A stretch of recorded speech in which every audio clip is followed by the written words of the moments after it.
මම දෙව්සිත්. ඔන්න මං අදත් ආවත් දෙව්සිත බුක් ටෝක් ඇතුළේ. ඕගොල්ලෝ තාමත් අපේ YouTube channel එක subscribe කළේ නැද්ද? එහෙනම් දැම්මම subscribe බටන් එක press කරලා අපිත් එක්ක එකතු වෙන්න. ඕගොල්ලෝ මම වගේ හසට ආදරය කරන කෙනෙක්ද? එහෙනම් අද මං ගෙනා පොතට ඕගොල්ලෝ ගොඩාක් කැමති වෙයි. ඒ ලස්සන පොත තමයි චන්දිමා කන්නංගරනන්දා ලියපු හඳ චක්‍රේ. හිරු කුමාරයයි සඳ කුමාරී මහීවරක ගත්තේ අම්මයි තාත්තයි වගේ. ඒගොල්ලෝ කවදාවත් මහීවරන් තනි කළේ නෑ.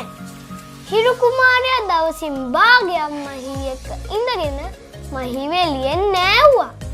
සඳ කුමාරී ඉතිරි දවස් භාගය මහී එක්ක ඉඳගෙන මහීව එළිය කළා. ඔන්න එක දවසක් දා හිරු කුමාරයා කියනවා සඳ කුමාරිට මහීව එළිය කරන්න උදව් උනේ එයාලු.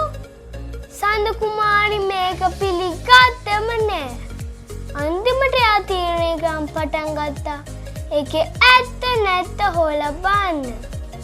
ඔන්න ඔය විදියට ගලාගෙන යන ලස්සන කතාවක් තමයි චන්දිමා කන්නංගරනන්දා හඳ චක්‍රය පොතේ ලියලා තියෙන්නේ. ඊර හඳ පොළවේ නෑකම කියලා දීලා දින සති ගෙවිලා චන්ද්‍රමාසය හැදෙන හැටි ගැන කියලා දෙන කතන්දරයක් තමයි මේ පොතේ තියෙන්නේ.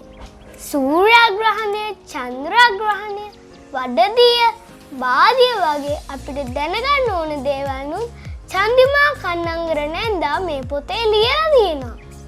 මේ පොතේ ගණකම කවරේ නිසා පොත හොඳින් ආරක්ෂා වෙලා තියෙනවා. ඒ වගේම අපිට පාවිච්චි කරන්නත් හරිම ලේසි. කියවගෙන යද්දී අපිට පිටු දිහා බලාගෙන ඉන්නත් හිතෙනවා. ඇත්තටම හඳ චක්‍රයේ පොත ලස්සන වටින පොතක්. ඉතින් යාළුවනේ ආයෙ දවසක පොතක විස්තර එක හම්බෙමු. ඕගොල්ලෝ අපේ වීඩියෝ එක කැමති නම් අපේ channel එක subscribe කරලා like කරන්න.